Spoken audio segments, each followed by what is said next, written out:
Bueno, pois aproveitando o fío que acaba de decir agora Pilar, en eso das cartas ao director, eran aqueles tempos das asociacións de veciños cando se estaban formando, e lembro que Manolo Rivas me ten calificado o carteiro por iso das cartas.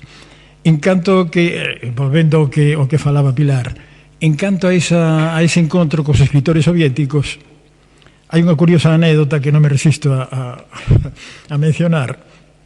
Eu naquele tempo levaba moi pouco tempo aquí. Cesario Sánchez non me conocía ainda. En unha charla que houve aí, na que eu axudei, digamos, a entendermos mellor entre todos, quedou o home alabarado por aquilo, e despois dicía aos demais: estes rusos son a hostia, traen un traductor que fala galego como nós.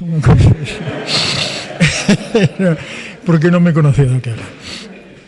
Eso é simplemente, en canto a iso do que dixo de que domino o ruso, eu diría máis ben que dominaba hai 40 anos, ou 35, ou 30 xa, cando moito.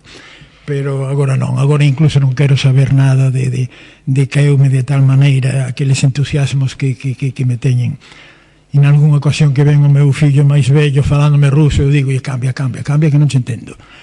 Me ten completamente, non sei, eu sempre necesitei sempre ter algo en que creer, e cando esa creencia se che ven abaixo, pois veste abaixo ti tamén, e me entra unha depresión de morte. Bueno, a todo isto, xa deixando as referencias ao que falaba Pilar, eu entendo que isto non é que non pode ser unha conferencia. Non se pode calificar de conferencia o que eu podo decir aquí, porque non me dá o coiro para iso, non teño conocimentos, non teño nivel, non teño nada. Eu o que pretendo facer aquí é unha charla informal, a ser posible un coloquio que pode ser sempre enriquecedor e que desde logo é sempre útil, tanto para unha parte como para outra. E daquela agradecería que os ointes que interviñese de alguma maneira facendo preguntas ou observacións ou cuestionando alguma cousa. Eu entendo que decía Freixanes nunha ocasión que a literatura nace da literatura. No meu caso non é así en absoluto. Eu de literatura teño pouco ou nada. É simplemente aquilo de unha vida vivida, unhas experiencias ás veces traumáticas, pero experiencias sempre, que se emborcan de alguna maneira na miña obra literaria.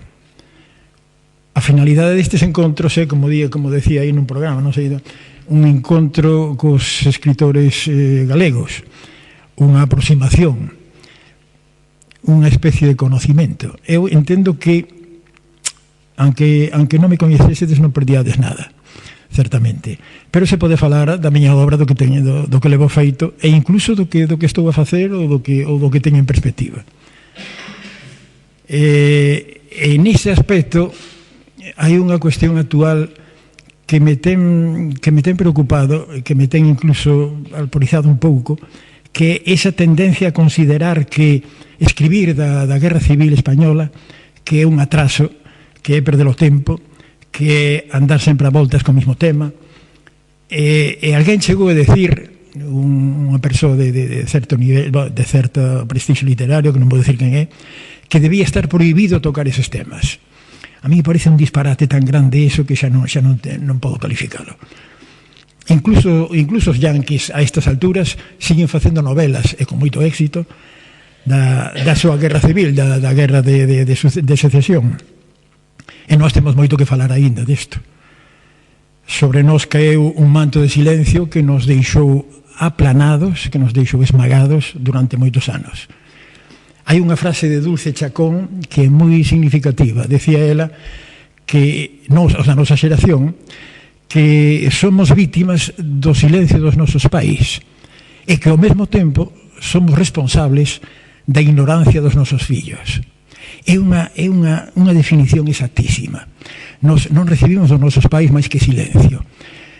E nós, ás veces, pois non sabemos como transmitirlle aos fillos o que foi, en primeiro lugar, porque o descoñecemos tamén. Actualmente se están dando unha especie de de volta a esa situación, e temos, por exemplo, os recentes libros de Suso de Toro e de Manolo Rivas. Suso de Toro, con ese libro de Home sin nome, está falando moito daquilo e ademais falando claro. E outro tanto Manolo Rivas. Eu teño aquí un libro que me premiaron hai pouco no Grove, que é xullo agosto, que fala tamén daquilo. Non é unha novela tan extensa como a de Suso de Toro nin como a de Manolo Rivas, pero dentro da súa brevedade recolle tamén esa situación, recolle sobre todo o sentir e o dramatismo daqueles momentos. Isto refírese únicamente ao que aconteceu no Arsenal de Ferrol cando os militares se sublevaron. Pode parecer unha anécdota mínima dentro da traxedia da guerra, pero realmente esta pequena anécdota dá para moito máis, a tal extremo de que dunha mínima parte, dunha fracción de nada que se menciona aquí de paso, fixen ademais, e perdonade que fale da miña obra, pero bueno, viñan a falar da miña obra de todos modos, fixen unha obra de teatro que está publicada agora recentemente tamén no número 8 da revista do cuaderno de teatro Casa Hamlet. Chámase Azarola e fala do xuicio sumarísimo que fixeron o xefe do Arsenal de Ferrol cando movimento. E quen di iso di calquera outra cousa do acontecido no Arsenal, que non é máis que unha parte mínima do que pasou en Galicia, que tamén é unha parte, un fragmento do que pasou en España toda. De calquera deses pequenos fragmentos podes sacar toda unha historia, e todas unhas historias que xustificarían enormemente, que xustificarían dun modo absoluto todo o que se pode decir deso. E por iso me subleva que haxa xente que di que xa se falou moito deso, que xa está ben de dar a volta sobre ese tema e toda esa cousa. Sobre iso tamén hai actualmente un movimento ou un intento de resucitar ou de remexer un pouco, como din os que están en contra, de remexer neses feitos pasados. En ese aspecto teño que mencionar un libro que se está a facer actualmente para ser publicado, de ser posible, en decembro, de un libro colectivo que trata de recuperar a memoria histórica, mencionando feitos que son normalmente descoñecidos. Ese libro é tan, vai ser, está sendo xa que o están facendo, vai ser tan colectivo de que estaba previsto que participasen 18 ou 20 persoas, ou 22, unha cosa así. Pois se foron agregando tantos e con tanto entusiasmo que, polo que teño entendido, xa andan polos 60 autores para facer ese mismo libro. Naturalmente, sendo tanta xente, os artigos, as participacións teñen que ser moi breves. Eu entrei nese xogo e fixen un relato que eu teño aquí, por se o queredes escoitar, un relato de 4 folios, e aínda así ven sendo, polo que me dixo o organizador disto, ven sendo un dos máis longos, demasiado longo se cadra, pero que van a incluir íntegramente.